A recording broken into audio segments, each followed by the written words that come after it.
మనము దేవుని మాటల్ని బట్టి నిరాశ నిస్పృహల్లోంచి కృంగుబాటులోంచి బయటికి రావాలి. ఎందుకంటే సాతాను నెట్టడానికి చూస్తాడు, నిరాశలోకి నెట్టడానికి చూస్తాడు. దేవుడు అందులో నుంచి బయటికి తీసుకొని రావడానికి చూస్తాడు.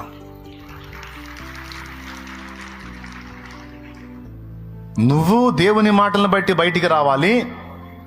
నీ బిడ్డలు కానీ, ఇంటివారు కానీ, కుటుంబీకులు కానీ, ఇరుగు పొరుగులు కానీ, సంఘ విశ్వాసులు కానీ, ఎవరినైనా నువ్వు కూడా దేవుని మాటల్ని బట్టి బలపరిచాలని బయటికి తెచ్చేటట్టు మాట్లాడాలి. ఆల్రెడీ గుంట్లో దిగుతున్నాడు 4 బండలు వేసినట్టు మాట్లాడకూడదు.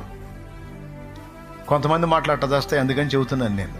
ఆల్రెడీ 3 భాగాలు మునిగిపోయి ఉంటాడు, వీళ్ళు పోయి ఇంక బయటికి ఎందుకు అక్కడే సావయ్యా అని బండలు ఎత్తుంటారు.